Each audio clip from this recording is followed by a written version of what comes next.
Have you ever felt totally worn down by a routine, even one you know is good for you? Or, been ambushed by those anxious thoughts that just won't let go?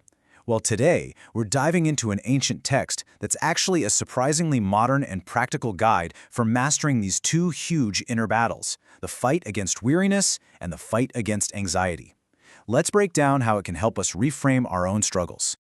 The whole thing kicks off with this incredibly honest and, let's face it, super relatable complaint.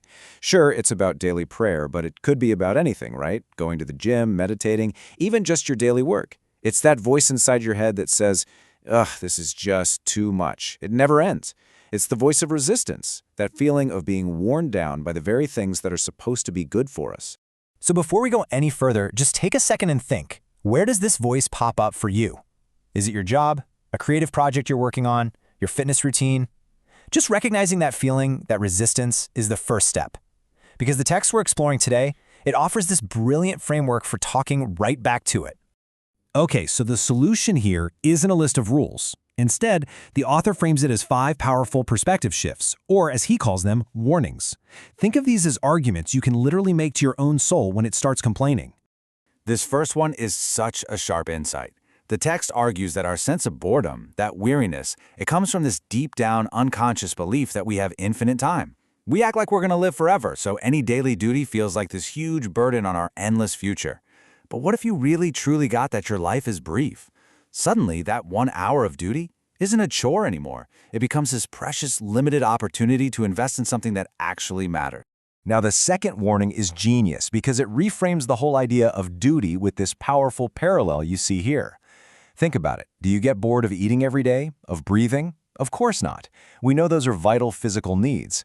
Well, the text argues that practices like prayer or meditation are the exact same thing for our inner world. They are the essential food for our heart, the water for our spirit, and the air for our soul. You wouldn't skip air, would you?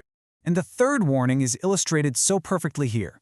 On one side, you have the impatient soul, which just drains all of its energy today by worrying about yesterday's problems and tomorrow's tasks. The text compares this to a foolish commander who weakens his main army by sending his troops off to fight battles that are already over or battles that haven't even started yet. The only battle you have to fight is today's. Yesterday's struggle is gone. Tomorrow's isn't here yet. You just have to focus all your strength on this one single manageable day. The last two warnings really force us to get honest and look at our own logic. We work so hard, day in and day out, for a pretty small, often uncertain worldly reward, a paycheck, a promotion, whatever. Yet we drag our feet on a service that's described as light and easy, but promises this huge, eternal reward. We say, oh, I'm just too busy. But the text cuts right through that excuse. Are you really too busy? Or are you just spending your precious time on trivial stuff, acting like your only duty is to grind for your daily bread like an animal, instead of striving for a perpetual life like a true human being? It's a tough question. All right, so after tackling the weariness of our actions, the text pivots to the anxiety of our minds. It gets into what it calls scruples. Those obsessive, intrusive, and often really disturbing thoughts that can feel like an actual sickness of the heart. This definition right here is the whole key to the cure. A scruple, or an anxious thought, is like a little monster that feeds on your attention. The more importance you give it, the bigger and stronger it gets. The more you fear it, the more power it has over you. But if you see it for what it is and just give it no importance, it literally starves and disappears. Ignorance of what it is invites it in. Knowledge is what drives it away. Okay, the first cure hinges on this one crucial idea. Just because some ugly or blasphemous thought flashes through your mind doesn't mean you believe it. The text makes this critical distinction. Imagining something is not the same as judging it to be true. To imagine unbelief is not unbelief. To imagine something awful is not the same as doing it. Your mind is just a space where things appear. You are the one who chooses what to agree with. So this slide gives you a simple 3-step diagnostic test you can use. Step 1, an intrusive thought pops up. Recognize it's just an image in your brain, not a belief you hold. Step 2, check in with your heart's reaction. Do you feel disgusted, worried, saddened? That feeling of repulsion is your proof. Which leads right to step 3. You can confidently conclude that the thought is not from your heart, but is just some external intrusion you can totally dismiss.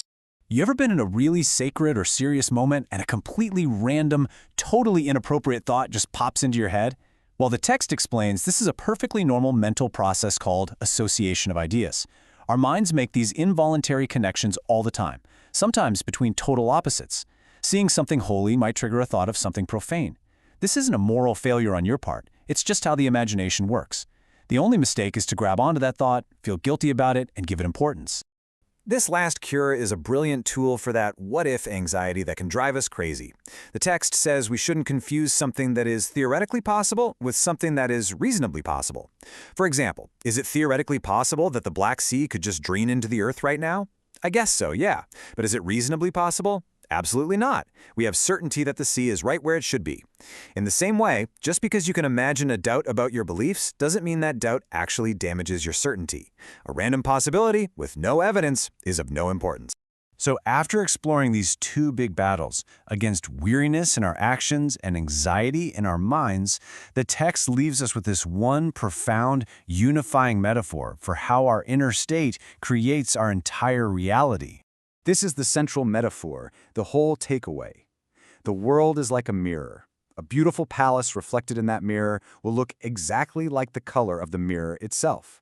If the mirror is black, the palace looks black. If it's red, the palace looks red. The palace itself doesn't change, only the mirror that's reflecting. Following that metaphor, the text says that every single day is the door to a new world for you. And the quality of that world, whether it seems dark and chaotic or bright and purposeful, depends entirely on the condition of your own heart, which is your inner mirror. You are the one who gets to determine the color and the clarity of the world you experience each day.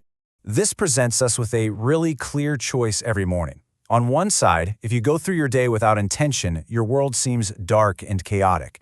And at the end of the day, that world testifies against you.